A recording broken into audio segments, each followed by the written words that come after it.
Wildfires barreled toward Northern California Lake Town. San Bernardino County Fire Department firefighters assessed the damage to a neighborhood in the aftermath of a wildfire, Sunday, July 29, 2018, in Kazakh, Calif. AP photo, Marcio Jose Sanchez, Lakeport, Calif. AP, a pair of wildfires that prompted evacuation orders for 15,000 people barreled Monday toward small lake towns in Northern California, and authorities faced questions about how quickly they warned residents about the largest and deadliest blaze burning in the state. Ed Bledsoe told CBS News he did not receive any warning to evacuate his home in the city of Redding before the flames came through last week and killed his wife, Melody, and his great-grandchildren, 5-year-old James Roberts and 4-year-old Emily Roberts. "If I'd have any kind of warning, I'd have never, ever left my family in that house," Bledsoe said. Shasta County Sheriff Tom Bosenko told the network there's an investigation into whether the Bledsoe home received a warning call or a knock on the door. The sheriff cited evidence that door-to-door notifications were made in the area. Bosenko did not return a message from the Associated Press on Monday. The dispute came as authorities on Sunday ordered evacuations around twin fires in Mendocino and Lake counties, including from the 4,700-resident town of Lakeport, a popular destination for bass anglers and boaters on the shores of Clear Lake, about 120 miles (195 kilometers) north of San Francisco. The blazes have destroyed 6 homes and threatened 10,000 others. So far, the flames have blackened 87 square miles (225 square kilometers) with minimal containment. Those fires were among 17 burning across the state, where fire crews were stretched to the limit. "We have experienced fires the last 4 years, and so we're very aware of what can happen with fires and the damage they can cause," Lake County Sheriff Lieutenant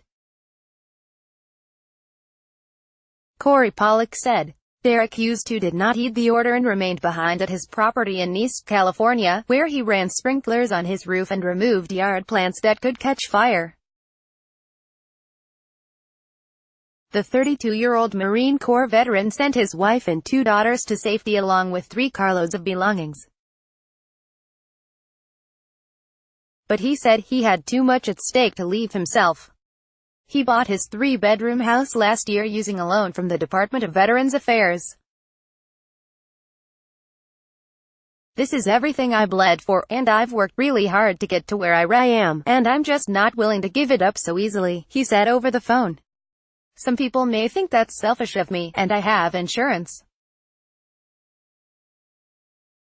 But the way things go, I'd rather not start over," Hughes said. About 5 of his neighbors also disobeyed the evacuation text alert they got Sunday evening to protect their homes and keep looters out. Farther north, police said 5 people were arrested on suspicion of entering areas evacuated due to the explosive wildfire around Redding. That blaze killed 6 people and destroyed 723 homes. Authorities were also investigating at least 18 reports of missing people, though many of them may simply have failed to check in with friends or family, police said.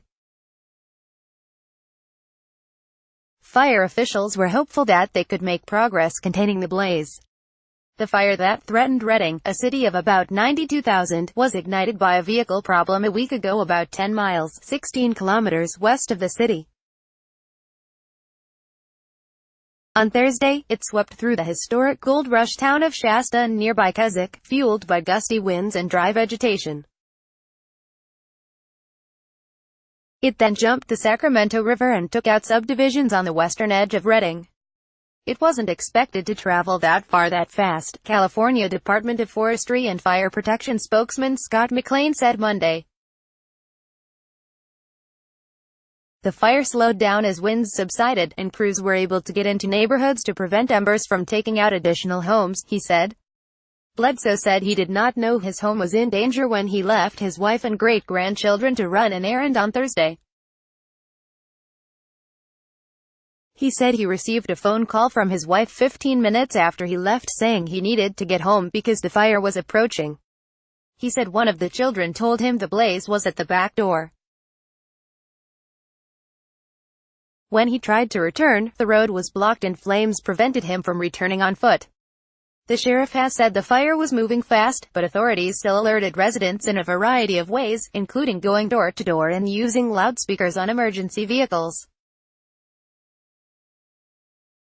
Authorities also use electronic warning systems, including an emergency alert system that is repeated by local news media and an automated calling system that can be targeted to phones within a geographic area. Another method known as the integrated public alert.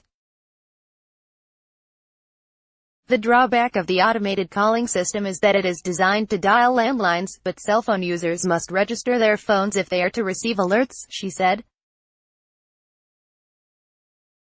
The dispatch center put out more than 18 emergency alerts between Thursday evening and midday Friday, Bartolo said.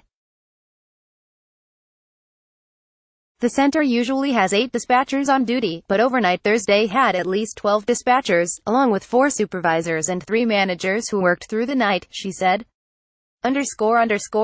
Thanawala reported from San Francisco. Associated Press writers Lauren Eleni Gill and Olga Rodriguez also contributed to this report. Copyright 2018 The Associated Press. All rights reserved. This material may not be published, broadcast, written or redistributed.